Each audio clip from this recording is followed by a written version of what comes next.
I've noticed that in several of your poetry prompts that some of you are still on the edge of discovering what the difference between showing versus telling is, and of using primarily showing moments in your poems and soon to be in your fiction work as well.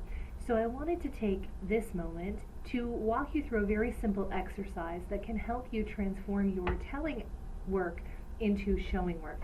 So you'll see here that I have created a table in Microsoft Word that has all 5 senses in it, and I have the word concept at the top. So let's start by creating a telling concept. Now, telling, of course, is anything that is emotional, anything that is personal, and that you don't expose to somebody else in a way that they can experience it empathically or sympathetically as well. So for example, saying something like, he was so romantic, is telling, because the word romantic means different things to different people. I can't sympathize or empathize with you because your version of that word romantic is different from my own. It's telling me. What would be stronger is showing me. So next step would be to take this concept and free associate with each of the 5 senses, and we're going to start with smell. So when I think of smell in terms of romance, I know it's a little bit cliche, but the first thing I think of is rose-scented bath water. And the next thing that I think of is the tart smell of champagne. And I think that's it for smell so far. So I'm going to move on to touch. When I think of touch, I think of downy feathers, velvety puppy ears, basically soft things. So what else? Silk handkerchief, and of course hairs standing on end, which I may use in another context as well. So I'm going to move on now to taste, and when I think of taste, I think of rich chocolate, sweet, honey dipped. Let's see. I also think of the acrid taste of champagne.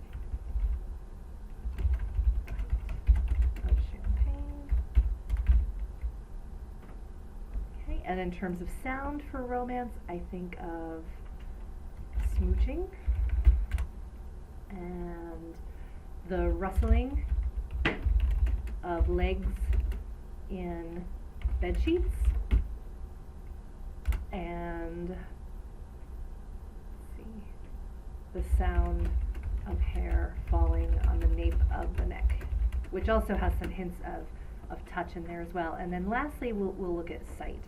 What are the elements of sight that are romantic? And this is, notice how I save sight for last. This is the trickiest part, because we are humans and we are trained to interpret the emotional status that we see. And when we're showing something, we can't do that, because the showing has to only be what can be captured with a traditional camera. So if you can't see it with a camera, then it's not showing. So it's not enough for me to say, well, he looked romantic or he looked happy, because those things are all interpretations of what I saw. How do I know he looked happy? He was smiling. How do I know he looked romantic? He was blushing. So I need to find the thing that I could see. So when I think of romantic, I think of crimson blush. I think of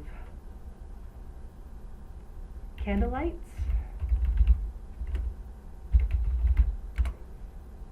And I think of that warm bath again. And I wouldn't know that it was warm from sight, so actually I have to address that. So I would say a filled bath topped with rose petals. Okay, so I now have my working list, and now let's expand that into a poem. Okay, so I've created a text box here on the side and just kind of condensed our sensory list, and I'm just going to work through this list and start creating a poem. So I'm going to start with, he was all rose-scented bath water and the biting taste of champagne. He was hairs standing almond and rich honey dipped chocolate smooches as the rustling of legs in bed sheets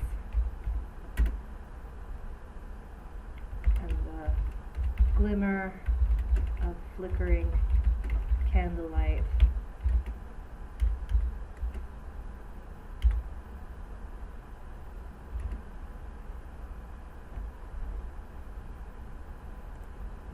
change that, and as the rustling, he was the falling of hair on the nape of my neck. So now, you see, just to blow that up a little bit for you, we've created a poem, and I may want to tweak the line breaks and maybe even the justification here, just to get a feel for how this poem plays out. But you see, I've now created this concept that was telling, romantic, and I've repurposed it through this kind of sensory matrix into an entirely new poem. And yes, it's a bit longer than it was before, but the gist now is that it's showing. You can now see the images, you can smell, you can touch, you can taste the images of what this person is through that telling concept. So hopefully this helps when I say that something is particularly telling in your work, that this is an exercise that can help you circumvent that. Nice work, everybody.